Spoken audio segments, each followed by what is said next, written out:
Hi guys, it's Kiana Rose, back with another video. I haven't posted in a while. The last time I posted was apparently 4 months ago. Oops. Just a quick disclaimer that this video is going to be me talking about my personal experience with depression, anxiety, mental illness and suicide. If that triggers you in any way, please do not watch this video. I will leave some numbers if you do end up watching this and you feel like that. I'll leave some numbers in the description. Please, if you do feel like that, definitely use them. So I have a list with me of just little bits and pieces. So it's actually the warning signs, for I'd say depression, anxiety and that sort of thing, and I'll be sharing my personal experiences with living with a mental illness. So I'm just going to get straight into it. This is going to be a long video, so please get comfy. I'm not exactly sure how long, but it might take a bit. So I'm going to jump straight in because I knew I needed to make this video for me, and hopefully to help others and encourage others to get help.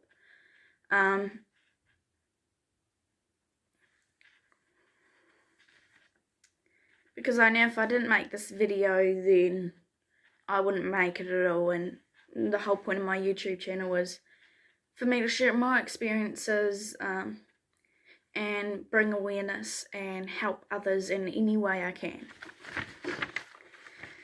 So, one of the first warning signs for depression / mental health is hopeless outlook. That is the feeling of feeling hopeless. It's pretty self-explanatory, but for me, I always had this hopeless feeling like nothing was going to get better. Before I get fully into it, I should say, if I smile or laugh in this video, please do not get offended. It's like a bit of anxiety for me, even just sitting in front of a camera right now doing this. Sorry. Yeah, so just please don't get offended because sometimes my brain doesn't cooperate with me, we'll just say that. So I always had this hopeless feeling, like there was nothing I could do to get better, and that started at a young age. I had a lot of stuff happen when I was younger. My mother passed away when I was 9. I had some stuff happen before that, unfortunately, that also contributed to my depression and anxiety. But I'm going to leave that story for another video because that will be in depth. Sorry, clear my throat. Also, I will stutter a lot, so please be aware of that. The second warning sign is lost in interest. So that is practically things like if you're working, activities you do on a daily basis, hanging out with friends and hobbies. So I ended up with depression when I was 11. Yeah, 11. I didn't work, obviously, being way too young. I didn't do many activities as it was. I think I did netball for a while, but didn't end up liking it. But I think I was younger than 11. Yeah. Friends. Now, sorry, something on the friends. So hanging out with friends. I only had one friend that I hung out with, really, like outside of school. I'd definitely say when I started, like, getting deeper, like, in a hole with depression, I started to, like, distance a little bit, but yet that was the one person, like, I would hang out with all the time. Hobbies. So, all my life I've loved animals and drawing. That still has not changed, but when I first started, like, getting into depression, I stopped doing art for quite a while, but eventually it ended up being a way that helps me. At the moment I've stopped doing art because I have actually lost interest in it again. So it sort of changes for me. So 3, increased fatigue and sleep problems. This could be e.g. insomnia. That is something I do suffer from. Most people, if they are not working, will probably wake up around 7 or 9, between that area normally. For me, I stay up till roughly 3 a.m. most nights on my phone, or listening to music. Sorry.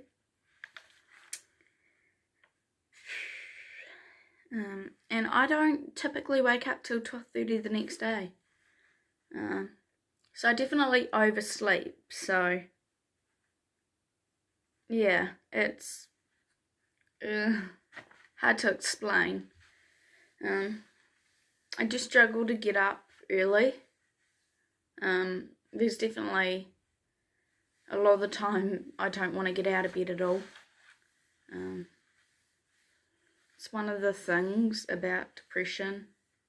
It's like there's a lot that people don't talk about, and then sometimes if they do, they don't go into depth. But I generally struggle to get out of bed. Some days I don't want to. I'm like, no, I'll just lay here all day, and I have done that. Okay, so 4, anxiety. I do personally get this a lot. I do have anxiety. I think I've always had it. I can't remember a stage in my life where I didn't, except from when I was real, like, little.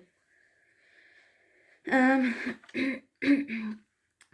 change in appetite and weight. I ate the same. My eating never really changed. I was quite big, so of course that, So of course that contributed to my depression. So my anxiety. I'll get into detail about that soon. 6, uncontrollable emotions. That can be, well, self-explanatory really, but having, like, strong emotions built up for a long time is really bad for you, especially if you live or do have with depression. Because eventually it gets to a point where you can't control it. If you're gonna cry, you're gonna bawl your eyes out, and it sucks, but that's how it is. Best thing you can do is cry. Like, if you're gonna cry, let it out. For me, I've found out that is the best thing I can do for myself when I feel like that. I will put myself in a room somewhere and just let it out. Because there's no point trying to stop something that you have no control over. I've tried it and it just leads me to panic attacks if I do. Looking at death, so again for this, numbers will be in the description. I'm going to get into detail about that soon. And 8, getting help. Again, numbers will be in the description, so forth, so on. So my mother passed when I was 9, and I've been living with depression since I was 11. A lot of people in my past and recently have told me that it's impossible to live with depression. One thing I always say to them is, if you don't have depression or you're not living with it, you don't know. You know, if you've had it once, you might understand a little bit. But unless you're living with it, or had it for quite a while, you don't understand. So it's good to find people that do to talk to on that. Sorry, I thought I heard my phone go off. So, yeah, got it when I was 11. And I'm now 18 years old and still have it. I used to get, after my mum passed, I used to get bullied a lot. I remember one girl said to me, "At least I have a mum that loves and cares about me." And I remember I chased her around the playground. Don't know why I did that. Should have just walked away. But yeah. Of course, when you lose a parent, it's really hard to carry on like normal because you're always thinking about them.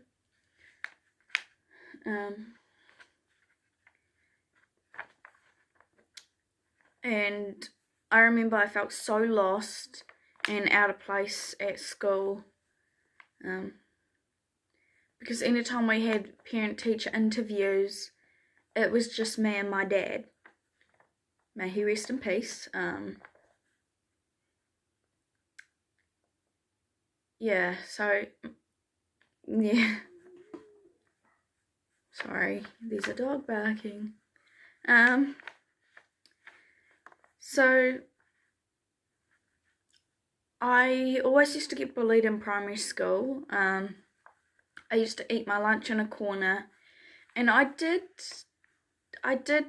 occasionally sit with friends, but otherwise, like, we all had certain, like, groups. Not that we were placed in, that we chose. So, you'd have the popular kids who were mean, nasty bullies. No offence to them. I mean, it is what it is, unfortunately. And then you'd have people that are good at sports and all this and that. Then you'd have, like, just a group of boys that hang out. Then you'd have the lonely ones that, when they first arrive, struggle to make friends, which I was in. It's not like an actual group. That's just the way I think about it and see it.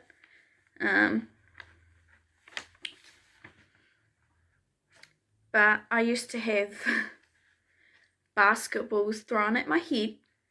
I had that happen about 2 to 3 times. And a soccer ball in that as well. Tennis balls as well used to get thrown at me. And this was by people that were either older than me or younger than me. Quite often they were like a year or 2 younger. And that's when things started going downhill for me, because I couldn't work out why they were doing this to me. I mean, I was really shy and quiet, because I could sense the negativity in a room. If I walk into a room with a friend and their friend's there, if I can right away, just by looking at them and hearing them talk once, tell what sort of person they are. Most of the time, the people that were in my classes were not nice at all. You had the occasional person that was nice. Like, I did meet a couple good people. Like, one of my friends that I've been friends with for over 10 years now was at the same school as me. Yeah, so that's awesome. Sorry, I don't want lipstick on my teeth.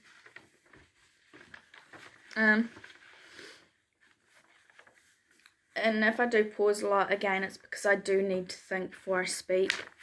I struggle a lot with that.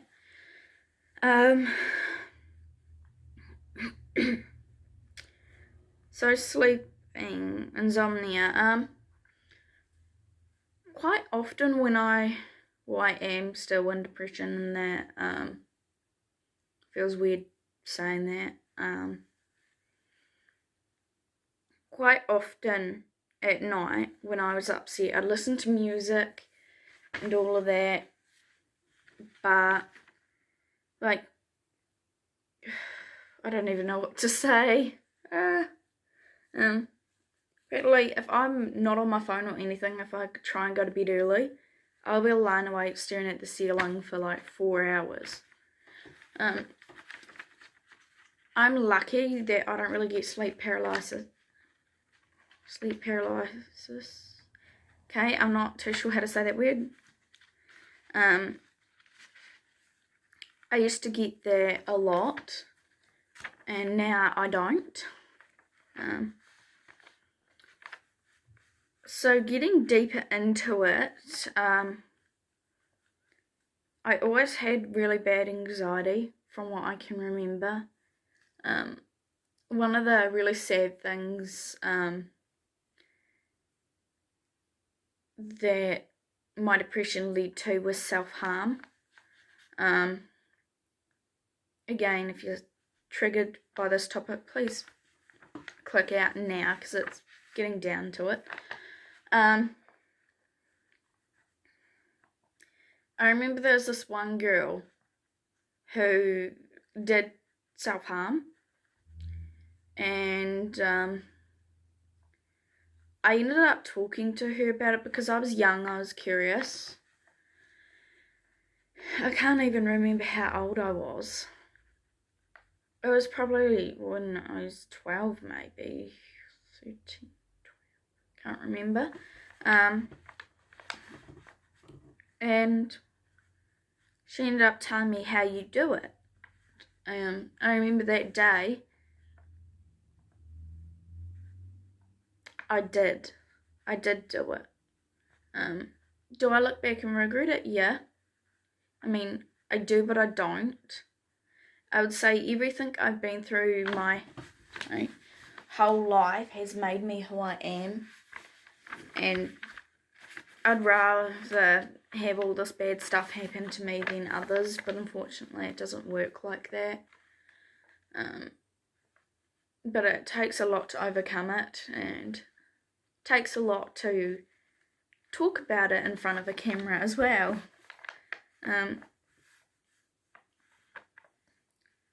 So once I started self-harming,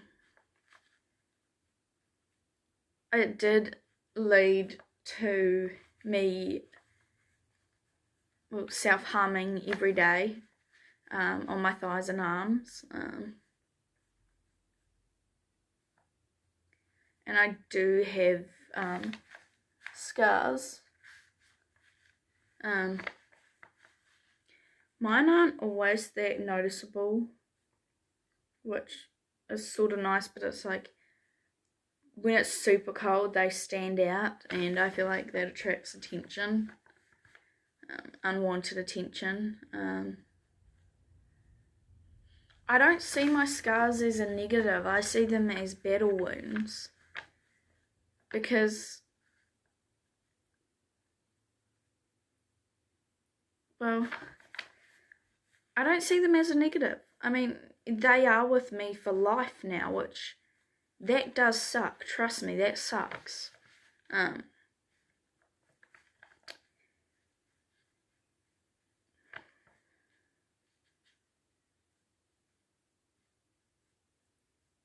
Sorry, I don't know what else to say about them. I just see them as my battle wounds, because I went through a hard time. I did harm myself. And then I got through it.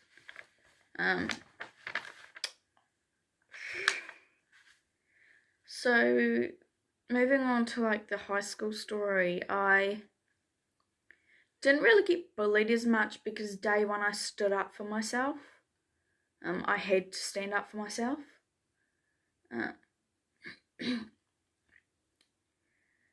And my depression definitely got worse at high school. I was still self-harming, and things just kept going downhill. I remember in primary school though, because it was primary school that I became suicidal. I remember I was forced into a room on a phone telling someone how I wanted to end my life. I'd definitely say that was a big slip up on their part. I get why they had to do it, but I don't think they thought about me or my safety by making me be on a cell phone and telling someone I want to end my life. That is something that definitely needs to change. And I hope they never do that to anyone else, because that's not the way. Sorry, it's my cell phone. Because that's definitely wrong. I mean, like, if you are, like, say you're literally about to get on the phone and talk to someone, definitely 100% do. But if you're not, like, I mean, for me it was just wrong. Like, for me that's not me. I mean, for others, yeah, it could help them, like, get through it. That's absolutely fine. Like I said, if you're feeling like you want to get on the phone, so I'm just making sure no one walks in my room, and call someone for help. And I'm sure someone will show up on your doorstep to help you through it. Sorry, my English is bad. And I remember feeling so awful. I remember someone telling someone in my family to remove all knives and anything I could harm myself with. And that made me cry. I remember crying because I was like, wow, this is what my life has become. And I literally felt like I was in a black hole I couldn't get out of. It's almost like there was no way out. It's like your mind being in a prison, like having a cage around your head. Like, I don't know if that makes any sense, but like being trapped in your own mind and not being able to escape or have freedom. It's what it felt like when I was at my darkest stage. I remember when I got home, nothing was moved, and I did self-harm again. I did.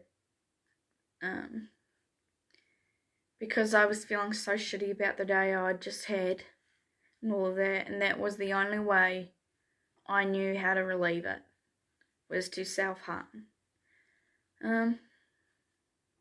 It does suck when I think about it. I don't regret it. I regret the way I handled things. Was not an angry person. Very emotional.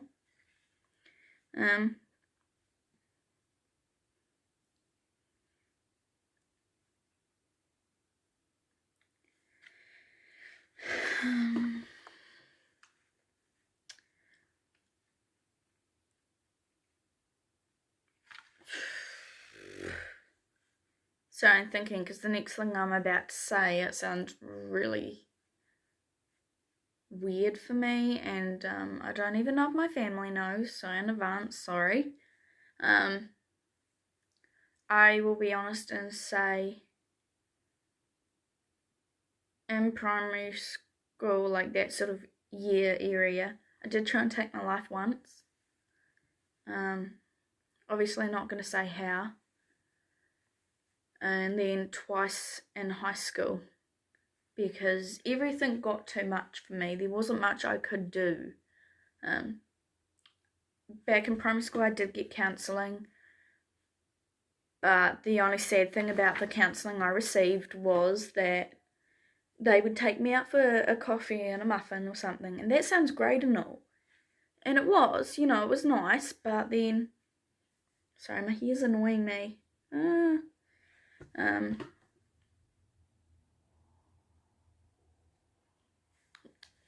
sorry, as I was saying, but then they sometimes would go to the beach and that, and they literally made me fill out paperwork and ask me questions like, do you want to end your life today? Back then I did have a date planned, and it was my birthday. For some reason I decided the day of my birthday was going to be the day I took my life. I did not, obviously, because I am still here, still fighting. And they literally had bits of paper. They'd be like, how are you feeling today? Scale 1 to 5. Oh, scale 1 to 10, how suicidal were you this week? Or, have you self-harmed recently? Can you show me? For me, I can understand why they had to do that, because I was so young and that. But they made me feel really stupid, and it didn't help the fact that I had one person and then they ended up leaving, which mucked me up quite a bit. I was like, I trust you and you're leaving and putting me with someone else. The second lady was definitely better than the first, but it was the same. Nothing changed. The only thing that changed was, I remember one night I did get to a really bad stage. It was after hours, I'm pretty sure. I can't fully remember, because, my brain shuts off some things, I think. I'm not sure, I just can't remember everything. And she came and talked to me. I think we went somewhere, but I can't remember. I feel like I did personally suffer a lot of post-traumatic stress. Times now I definitely would say I do.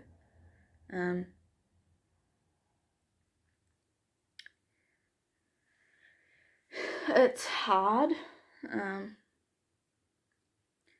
I remember I ended up leaving that counselling once my time was up, and I didn't want to continue because it wasn't helping. It made things worse. It literally made me want to end my own life, which says a lot.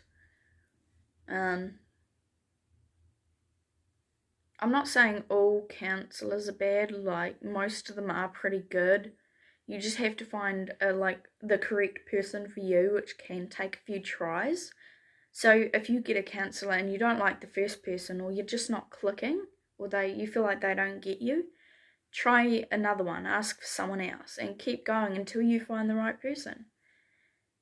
And if there's no one in that, whatever counsellor service you choose, try somewhere else.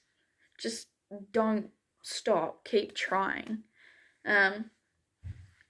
So I got to a community college I went to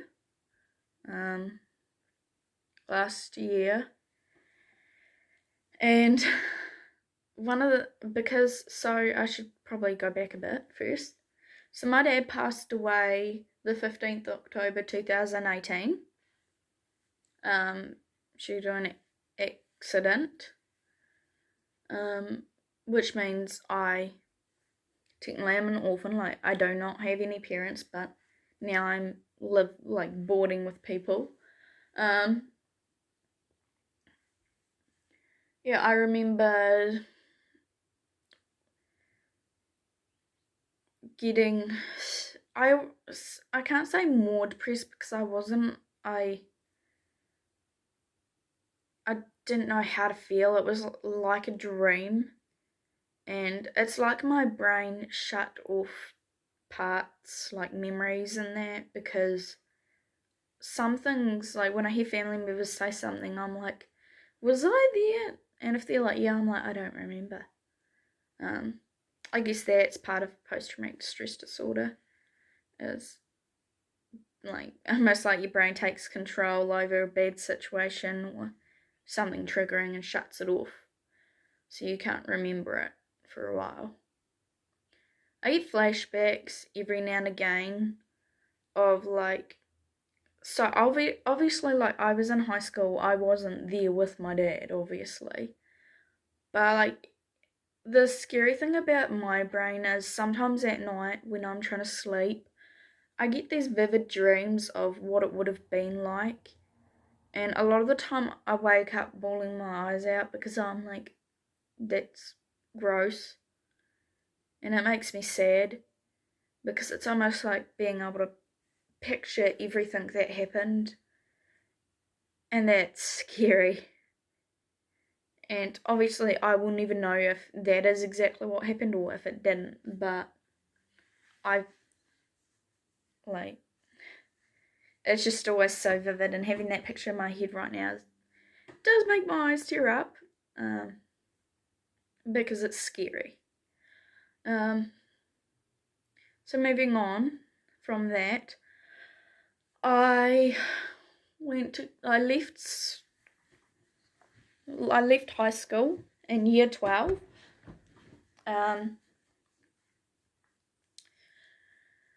And it was obviously the 15th October I left, and I did not go back. The only day I went back was to sign out, like have a yellow bit of paper, I think, and get all my two teachers to sign it. I remember one thing the school did say to me, like, they was really kind in that. They brought over cards that were made for me and that, which was nice. Only thing I'd say is I'm pretty sure I remember being told that I had a week or two off and then I had to go back. I remember I looked at my sister and I was like, I'm not going back. At that stage I was already working. And then, yeah, so moving on, I ended up since I wasn't working full time, I had to go to a course or do something, or get a full-time job.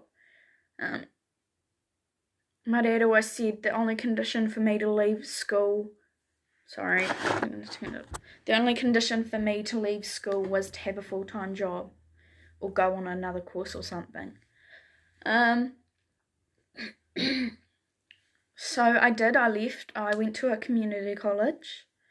There I met some of the most incredible people that I've ever known, and when they don't like to be called teachers, like, yes, they do teach you things, but they guide you, and so they like to be called tutors. My tutor was awesome. Back last year, things did get pretty bad. I had a lot going on. A lot of it was to do with something that is for another video. And I remember almost 2 or 3 times a week, sometimes more, I would have to leave the classroom because I would get upset. And I had a lot going on with family, and then, you know, being on the benefit wasn't easy. It isn't at the moment. Like, I'm on the, yeah, but anyway, it's not easy. Currently unemployed as well, and I do want to get back out and working, but I needed time for me to get my mental health to where it should be, and I am getting there.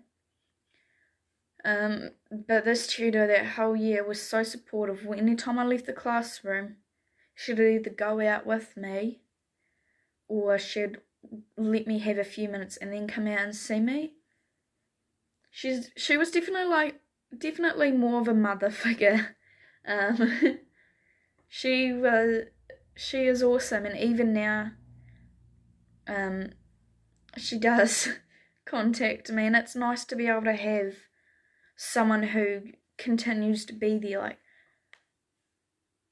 I hated school, I hated all the teachers, but when I went to this place, it was great. You had a lot of freedom, but yet because of that, things were so much better. Like, everything just ran smoothly. As in high school, having, like, being so confined and that, you know, it made people act up more. Like, if you look at a high school and then go to a community college, there's such a big difference. I managed to get my level 1 and 2 in 1 year and a couple weeks, which was amazing. Keeping in mind it was for a certain course. So from high school I did already have my level 1 and 2. But it was great. I learned a lot about myself. Like, I had never discovered how strong I was, but she made me realise how strong I was, because the way I see it now is I was still alive and I'm still alive now.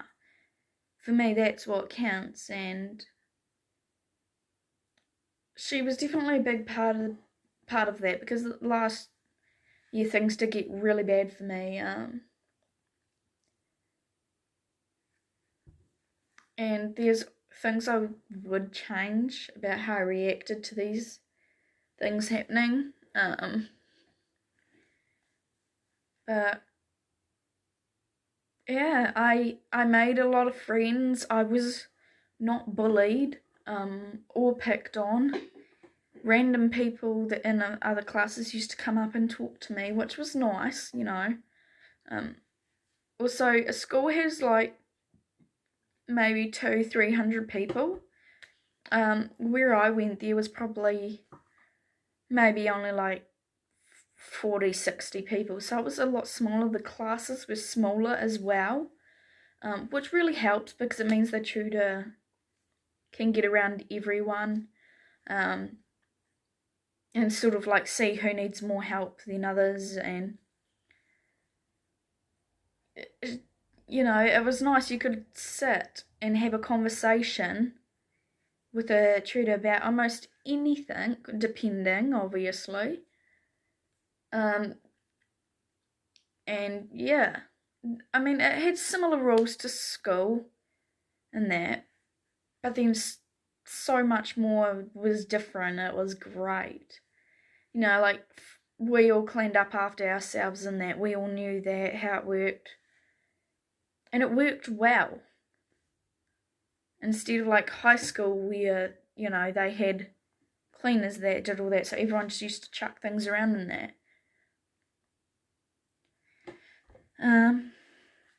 So yeah, anyway, I'm going to stop talking about that, because I'm very passionate about that place. It was a life changer. If I could go back, I would, in a heartbeat. But it's nice to be able to have someone in my life now that's still, like, messages me, sees how I'm doing.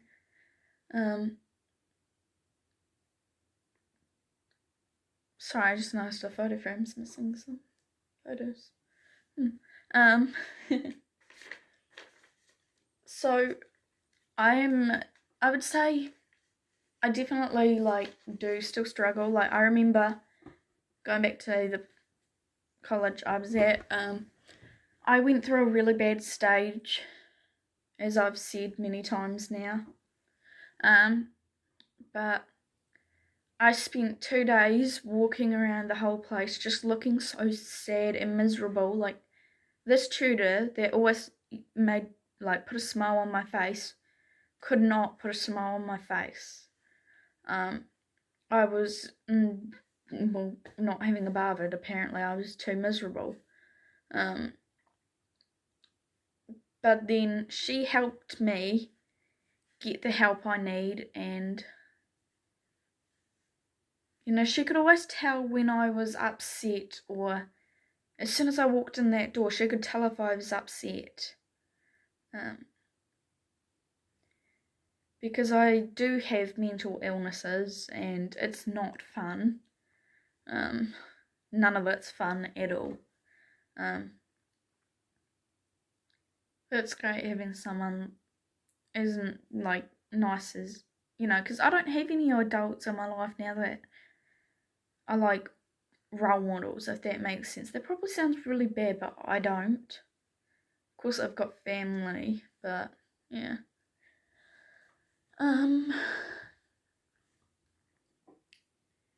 So moving on, anxiety. Only just last week, I wanted to go to a certain store to buy some new clothes. Due to the whole COVID-19, when you have severe anxiety, it doesn't go well. So I knew everything would have changed at this place. Turns out it has not really changed at all, which is sort of relieving for someone with anxiety.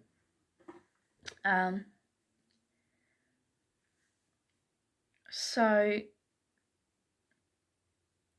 I ended up asking one of my sisters to go in with me because I didn't want to go alone. I had wanted to for about maybe 3 or 4 days, but anytime I thought about it, I got so anxious. It made me physically sick. I'm like that, like my anxiety, like I do like meeting new people, but then again I don't. Like it's almost like it has to be in my terms, like if I don't want to meet someone, I won't. If I want to, I'm normally not anxious. But yeah, it's like I'm terrified of change, and I think that has to do with anxiety and post-traumatic stress.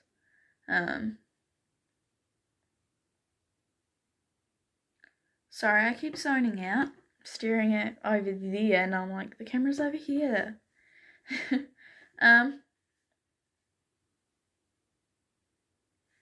Sorry. It was just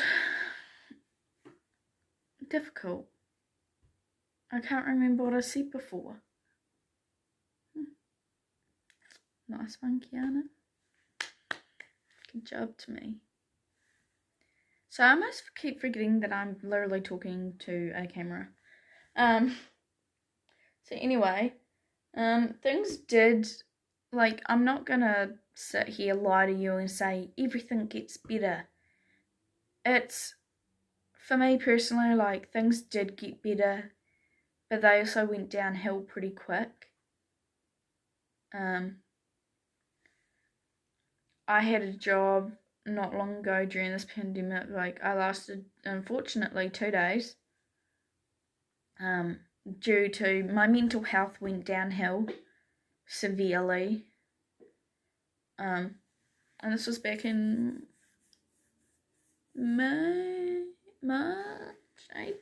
April, I think.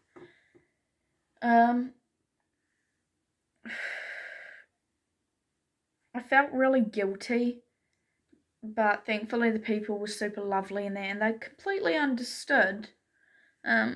Which is nice to find people like that, because that's what you need. People that are going to be there and understand you. So my mental health went downhill again. I'm not going to say why. It just did. And it got really bad. I did not self-harm though. I actually got this tattoo here. It is a semicolon made into a butterfly. For me, obviously the semicolon is for suicide awareness, depression and all of that sort of stuff, mental health, also like a survivor thing in a way. There's many meanings for it. I made it into the butterfly because I had not self-harmed in a whole year, and I was super proud, and I'd wanted a semicolon tattoo for quite a while. When getting a tattoo, like, for me, it has to be 100% meaningful. So, like, for instance, I have 2 tattoos, and I'm only going to show the one. it's got to be meaningful because you're going to be wearing it for the rest of your life. Even when you die, it's going to be on you. So for me, the butterfly represents like almost like flying away, like healing and getting past all the bad. Like, I'd definitely say I still have depression because there's been a lot of things that make me still like, yes, I still do have it, and I don't know how long it's gonna last. Like, not everyone knows it. Sorry, there's a light shining on my ear randomly. I don't know how long it's gonna last. I don't think anyone knows that. But I am seeing a counsellor. Have been for a few months now. It took a lot of time. But this is like a proper professional, almost like a therapist. So yeah. I don't really know what else to say, so I think I'm gonna end it here.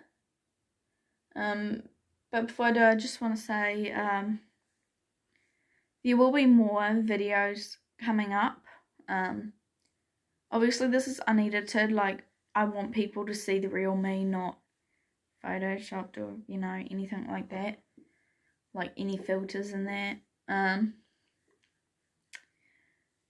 Go check out my Instagram. It is Kiana Rose 101. It's just Kiana Rose. So I had to think.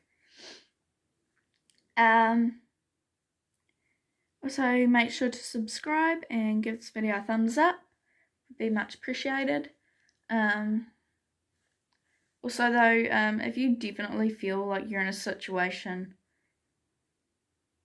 like, because even times there's now like that I have thought about things I shouldn't, and I'm like, no. And relapsing is part of the healing process.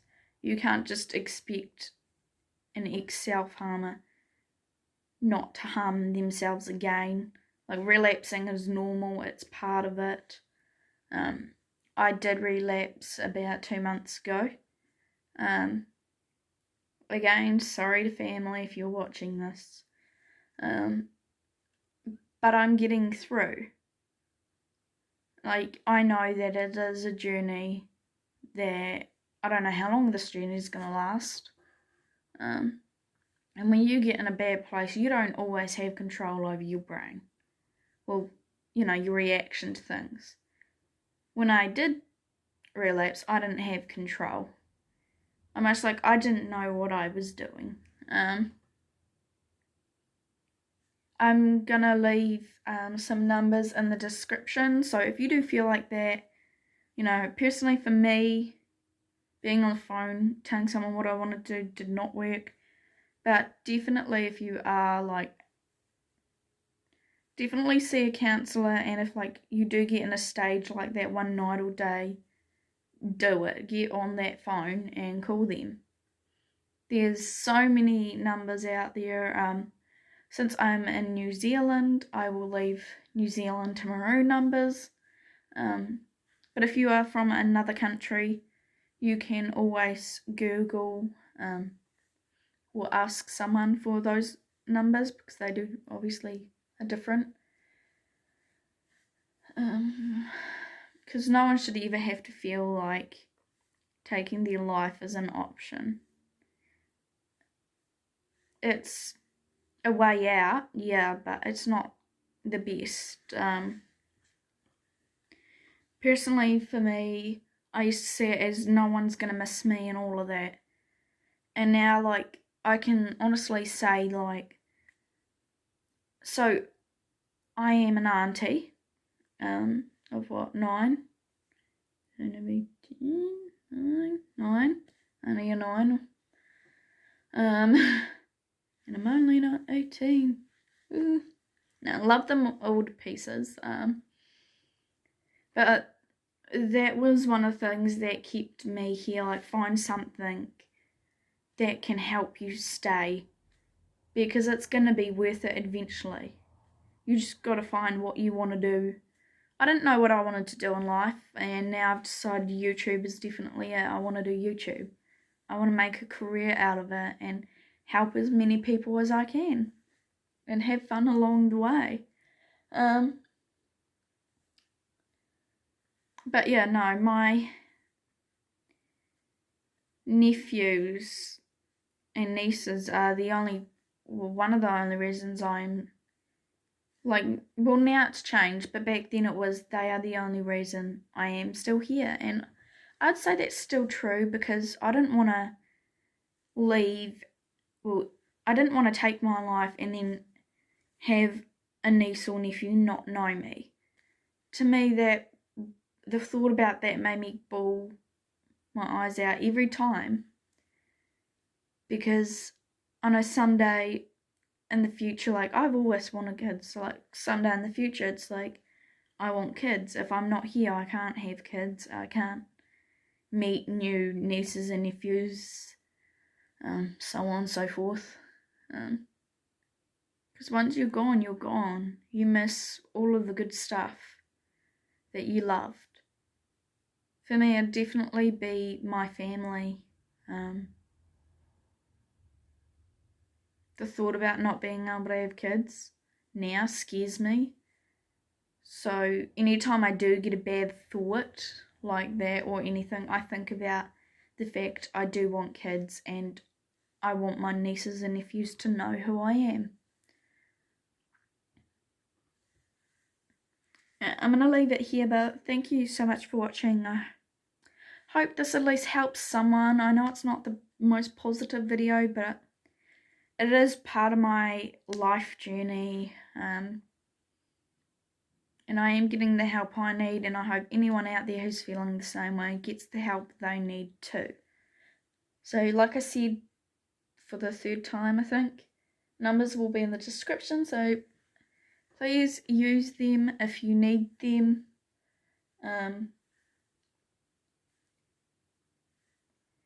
I have always said that if someone needs me to message them, I'm always open to that. I've always said to my friends, I would rather stay up all night on a phone call or messaging them rather than attend a funeral, because I've been to too many funerals and I can't handle another one.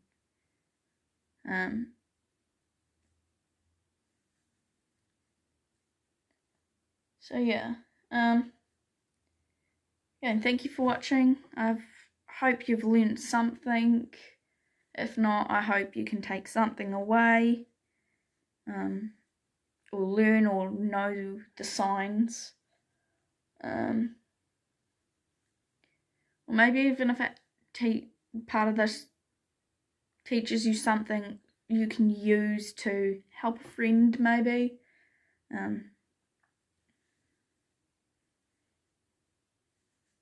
Bye.